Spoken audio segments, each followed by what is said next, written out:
Hello বন্ধুরা, আপনাদের সকলকে গ্রাহক সেবা চ্যানেলে স্বাগত জানাই। তো গ্রাহক সেবা চ্যানেলের পক্ষ থেকে আপনাদের সামনে আরেক নতুন ভিডিওর আপডেট নিয়ে এসেছি, তা হচ্ছে State Medical Faculty of West Bengal. তো State Medical Faculty of West বেঙ্গলের যারা প্যারামেডিক্যাল এক্সাম দিয়েছিল তাদের কাউন্সেলিং আজকে 4th কাউন্সেলিং কমপ্লিট হলো। এই 4th কাউন্সেলিং কমপ্লিট হওয়ার পর আজকে কি অবস্থা আছে জেনারেল সিটগুলোর, এবং আপনারা কি জেনারেল সিট পাবেন কোনো সরকারি কলেজে, বা আপনি যদি প্রাইভেট কলেজে ভর্তি হয়ে যান কোন কলেজে ভর্তি হবেন, সমস্ত ডিটেল এই ভিডিওর মাধ্যমে আপনাদেরকে জানাবো। তো আপনারা সরাসরি যে স্টেট মেডিকেল ফ্যাকাল্টি আছে সেইখানটায় চলে আসবেন, সেই পোর্টালটি ওপেন করে নেবেন। সিট ম্যাট্রিক্স বলে অপশান আছে, সেটাতে ক্লিক করবেন। সেটাতে ক্লিক করার পর আপনাদের সামনে আরেকটি নতুন পেজ ওপেন হবে। এখানটায় ব্যালেন্স সিট ম্যাট্রিক্স বলে অপশান আছে, সেটাতে ক্লিক করবেন। এটা আপনারা সকালবেলা যদি আপনারা চেক করেন তো আপনারা দেখতে পাবেন না, কারণ মর্নিংয়ে আবার কাউন্সেলিং শুরু হয়ে যাবে, তাই বন্ধ হয়ে যাবে। আবার সন্ধ্যার পর আপডেট হবে, 6টার পর কাউন্সেলিং বন্ধ, তখন আপডেট হবে, তখন আপনারা আবার চেক করতে পারবেন। তো ব্যালেন্স সিট ম্যাট্রিক্স বলে অপশান আছে, সেটাতে ক্লিক করবেন। সেটাতে ক্লিক করার পর আপনাদের সামনে যে সমস্ত medical college, private medical college সমস্ত ডিটেল এখানটায় শো করে যাবে। আপনারা এখানটায় যদি আপনাদের কাউন্সেলিং 5th কাউন্সেলিংয়ে থাকে, তো কালকে 5th কাউন্সেলিং আছে, আপনারা সেই কাউন্সেলিংয়ে যাবেন। তো কোন সেট নেবেন সেটা ভাবার জন্য আপনাদের সময় থাকবে। ভিডিও দেখে আপনারা ভাববেন কোথায় নেবেন সিট।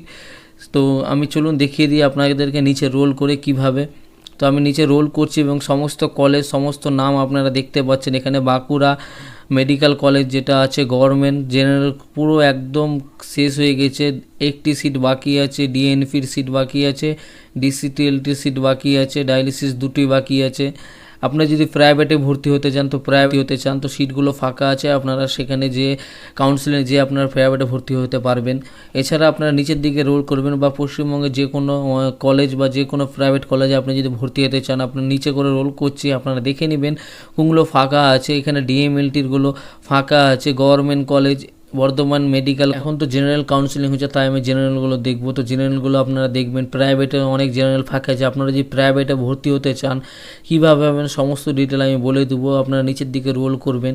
নিচের দিকে আপনারা আস্তে আস্তে আপনাদের যে ডিস্ট্রিক্ট বা আপনার যে ডিস্ট্রিক্টে ভর্তি হতে চান তা যদি আপনারা দেখতে চান, তো আমি আপনারা সেই আমার লিঙ্কে যে আপনারা চেক করে নিতে পারেন। অথচ আমি ভিডিও যদি সকালে দেখেন তো আমি ভিডিওতে আস্তে আস্তে রোল করছি, আপনারা সেটার স্ক্রিনশট নিয়ে আপনারা দেখতে পাবেন আপনি কোন কলেজে ভর্তি হয়েছেন, ফাঁকা আছে কি না। আপনারা যদি প্রাইভেট কলেজে ভর্তি হতে চান তার জন্য আপনারা স্টেট মেডিকেল যে ফ্যাকাল্টি আছে সেই পোর্টালটি ওপেন করার পর এখানে দেখতে পাচ্ছেন অ্যাফিলিয়েটেড ইনস্টিটিউটস বলে অপশন আছে, সেটাতে ক্লিক করবেন। সেটাতে ক্লিক করলে এখানটা সমস্ত প্রাইভেট কলেজের ডিটেল দেখিয়ে দিবে আপনি কোন কলেজে ভর্তি হতে চান। এখানে ওয়েবসাইট লিঙ্ক আছে, এখানে ভিউ মোর বলে অপশন আছে, সেটাতে ক্লিক করলে কত টাকা লাগবে সেটাও আপনারা জানতে পারবেন। আপনারা যদি প্রাইভেট কলেজে ভর্তি হতে চান তো কত টাকা লাগবে সেটা যদি জানতে চান, তাহলে এখানটায় এসে এই লিঙ্কে ক্লিক করে ভিউ মোরে অপশানে আসলে আপনারা সেই প্রাইভেট কলেজের ডিটেল সমস্ত কিছু দেখতে পান। তো আমি ক্লিক করেছি, একটু ওয়েট নিচ্ছে। ওয়েট করার পর আপনারা খুলে যাবে, এখানটা ওপেন হবে। ওপেন করার পর আপনাদেরকে দেখাচ্ছি কি করতে হবে।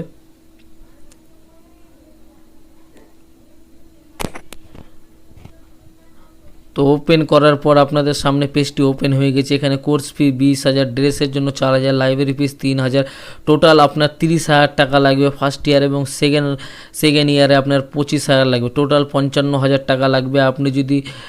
আপনি যদি আনন্দ লোক মাল্টি স্পেশালিটি হসপিটাল থেকে যদি আপনারা ভর্তি হতে চান, অথচ আরও অনেক প্রাইভেট কলেজগুলো আছে, সেখানটা আপনারা যদি ভর্তি হতে চান সেখানকার রেট কত সেটা যদি দেখতে চান, তাহলে ভিউ মোর অপশনে এসে আপনারা এখানে চেক করে নিতে পারবেন আপনি কত টাকা দিয়ে আপনাদেরকে ভর্তি হতে হবে। তো আশা করি আপনারা বুঝতে পারলেন, এইভাবে করে আপনারা চেক করে নেবেন। কোনো যদি অসুবিধা হয় তো আপনারা কমেন্ট বক্সে কমেন্ট করবেন, আমি আপনাদেরকে রিপ্লাই দেওয়ার চেষ্টা করব। আশা